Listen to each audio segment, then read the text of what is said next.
ஜோதிட ஆர்வலருக்கு எல்லோருக்கும் வணக்கங்க. நாம இந்த பதிவுல திருமண பொருத்தத்துல ஒரு 2வது பதிவு தான். இதுவும் முக்கியமான ஒரு பதிவு தான். நீங்க நோட் பண்ணி வச்சுக்கங்க.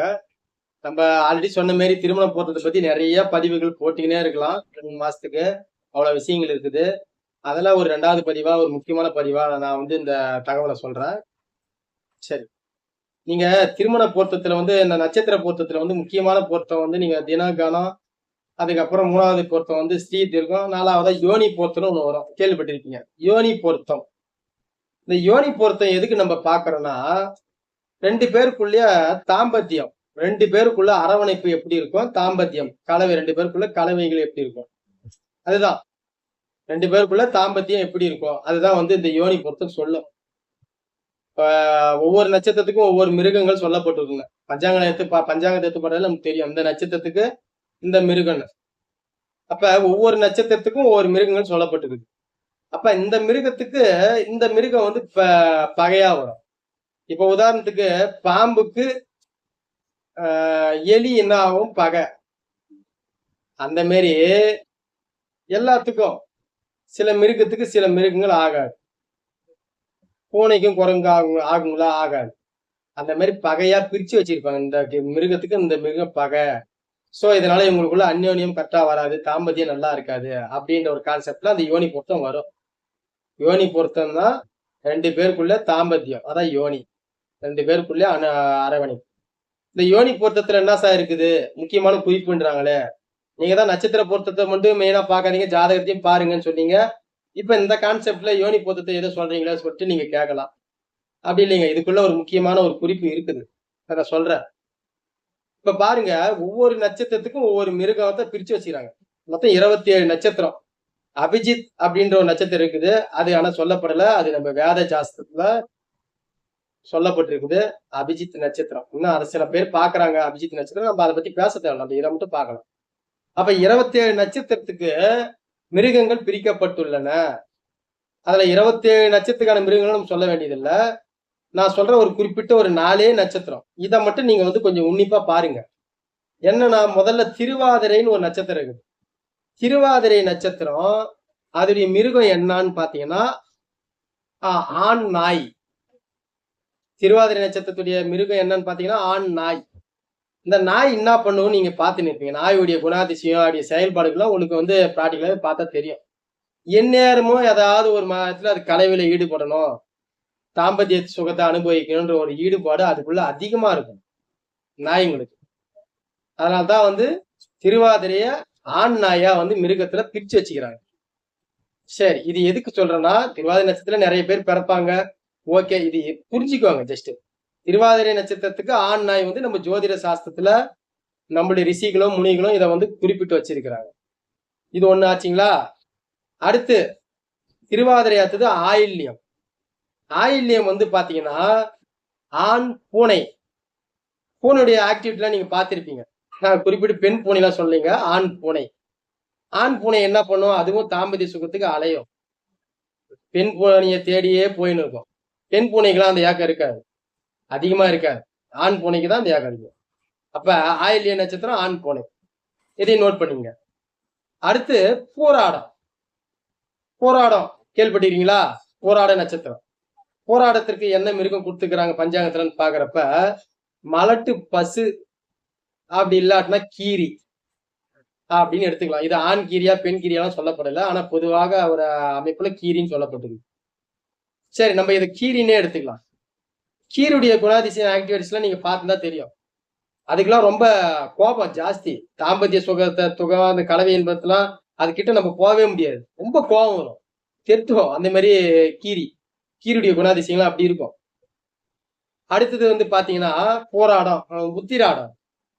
உத்திராடம் யாருன்னா சிங்கம், ஆண் சிங்கம். நம்ம சொல்லலாம் காட்டுக்கே ராஜா, அவருதான் எல்லாமே காக்கிறவர் அப்படிலாம் சொல்லுவோம். ஆனா எந்நேரமும் அதுவும் கலவையில ஈடுபடும். எது? ஆண் சிங்கமும். அப்ப இது எதுக்கு நான் சொல்ல வரேன்னா, இந்த 4 நட்சத்திரங்களும் இயற்கையாவே காமகுணம் அவங்களுக்கு அதிகம். ஜாதகத்துல லக்னத்துல சூரியன் குரு, இல்ல சூரியன் குரு லக்னத்தை பாக்குறப்ப, லக்னாதிபதி சேர்க்கிறப்ப இது மட்டுப்படும், கொஞ்சம் கம்மியா இருக்கும். சமூகத்துக்கு தெரியாது. இதெல்லாம் கரெக்டா இருக்கும் ஜாதகத்தை நம்ம பாக்குறப்ப. சப்போஸ் ஜாதகத்திலயும் கிரக சேர்க்கை சந்திரன் சுக்கிரன் சேர்த்து 6 8 பண்ணல 3ஆம் இடத்துல சுக்கிரன் இருந்து 12ஆம் இடத்துல ஏதாவது 11ஆம் இடத்துல சந்திரன் இருக்கலாம். சந்திரன் சுக்கிரன் சேர்க்கை பெற்று அதோட ராகு புதன்லாம் சேர்க்கை இப்படி சில தொடர்புகள்லாம் ஒரு காம உணர்ச்சி அதிகமா இருக்கிற மாதிரி செவ்வாய் சுக்கிரனும் வந்து சப்போஸ் ஒரு 7 டிகிரிக்குள்ள ஜாயின் பண்ணி இருக்குது. சந்திரன் சுக்கிரன் இப்படி நிறைய இருக்குது. காமத்தை அதிகமா தூண்டு பண்ணக்கூடிய கிரக இணைவே நம்ம ஜாதகத்துல அசால்ட் ஈஸியா பார்த்துடலாம். இந்த ஜாதகர் காமம் அதிகமா இருக்குங்க, அதனால ஈஸியா சொல்லிடலாம். அப்ப அதுவும் ஜாதகமும் இந்த நட்சத்திரமும் பொருந்தி வரப்ப எதுக்கு நான் பேஸ் பண்றேன், யோனி பொறுத்ததுல இது முக்கியமான சப்ஜெக்ட். அதனால வந்து இதை வந்து பாருங்க, இந்த மாதிரி பார்க்காதவங்க தெரியாதவங்க ஒரு பொருத்தம் பாக்குறப்ப இதை வந்து கையாளுங்க. நான் சொன்ன அந்த 4 நட்சத்திரத்தை மட்டும் பேஸ் பண்ணி கொஞ்சம் கவனமா பாருங்க. மத்த நட்சத்திரம் விட்டுருங்க, மத்த நட்சத்திரத்துக்கான மிருகங்கள்லாம் அந்த அளவுக்கு கலவையெல்லாம் கொஞ்சம் கம்மி தான். ஆனா இந்த 4 நட்சத்திரத்துக்கு நான் சொன்னதை நோட் பண்ணி வச்சுங்க. இதை மட்டும் பாருங்க. எதுக்கு இதை நான் சொல்றேன்னா, இந்த 4 நட்சத்திரக்காரர்களுக்கு தயவு செய்து ஜாதகம் சப்போஸ் அவங்களுக்கு காம உணர்ச்சி அதிகம், கிரக சேர்க்கை அந்த மாதிரி இருக்குதுன்னா நம்ம பார்த்துட்டா, சில பேர் என்ன பண்ணுவாங்க, வெளிநாட்டுல இருப்பாங்க, இந்த நட்சத்திரக்காரர்கள் வந்து இந்தியாவில இருப்பாங்க. அப்ப என்ன ஆகும், பிரச்சனைகள் வரும். கணவன் காலையில வேலைக்கு போனா நைட்டுக்குள்ள வந்துடணும். அந்த மாதிரி ஜாதகத்தை நம்ம இணைக்கணும். மனைவி காலைல வேலைக்கு போனா நைட்டுக்குள்ள வந்துடணும். அந்த மாதிரி ஜாதகத்தை இணைக்கணும். நம்ம சொல்லணும், இந்த மாதிரி ஜாதகங்களுக்கு வெளிநாட்டுலாம் விடாதீங்க, 3 மாசம் 4 மாசம் தங்க வைக்காதீங்க. முடிஞ்ச அளவுக்கு டெய்லியும் அவங்க வேலையை முடிஞ்சு வீட்டுக்கு வர மாதிரி ஒரு ஜாதகமா பார்த்து அமைச்சு விடுங்கன்னு நம்ம தான் சொல்லணும். இப்ப நான் சொன்னது எல்லா நட்சத்திரத்தையும் நான் சொல்லல, 4 நட்சத்திரம் தான். என்னென்ன நட்சத்திரம், திருவாதிரை ஆண் நாய், ஆயில்யம் ஆண் பூனை, போராடம் கீரி புள்ள கீரி, உத்திராடம் ஆண் குரங்கு. ஆண் குரங்கு தானே சொன்னோம். சாரி, உத்திராடம் வந்து ஆண் குரங்குன்னு நினைக்கிறேன். நம்ம சிங்கத்தை கூட நம்ம அதிகமா எடுத்துக்க தேவையில்ல. நீங்க இது கூட வந்து உத்திராடமும் சேர்த்துங்க. உத்திராடத்தை வந்து ஆண் குரங்கு வரும், இல்லைன்னா திருவோணம் வரும்.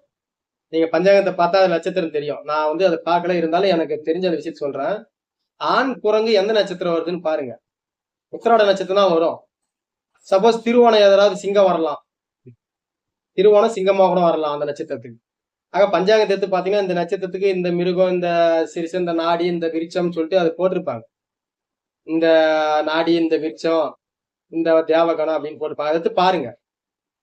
ஆயில்யத்துக்கு இதுக்கெல்லாம் என்ன வருது, அதே மாதிரி திருவாதிரைக்கு என்ன வருது, போராடத்துக்கு என்ன வருது, உத்திராடத்துக்கு என்ன வருது, திருவோணத்துக்கு என்ன வருதுன்னு சொன்னது கவனிங்க. இந்த ஆண் குரங்கு எதில் வருதுன்னு பாருங்க. உத்திராடம் தான் வரும்னு நினைக்கிறேன். உத்திராடத்துல பாருங்க.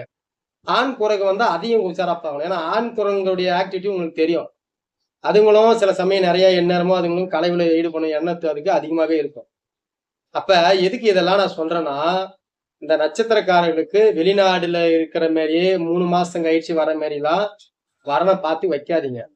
முடிஞ்ச அளவுக்கு காலைல போனா பாருங்க. சப்போஸ் ஜாதகத்துல நல்லா இருக்குது, ஓரளவு குரு சூரியன் லக்னத்துல இருக்கிறாங்க, பாக்குறாங்க, லக்னம் சேர்ந்துக்கிறாங்க, சமூகத்துல ஓரளவு கரெக்டா இருப்பாங்க, வெளியே தெரியாது, சுக்கரன் அந்த மேல கிரக இணைவுலாம் இல்லாம இருக்குது, நல்லபடியா இருக்குதுன்னா நீங்க பார்த்து பண்ணி வைக்கலாம், தப்பு இல்லை. அதுக்கு நல்லா ஜோதிடர் நல்லா பார்த்து அதை பண்ணணும், நல்லா பார்க்கணும், அது கவனிப்பா.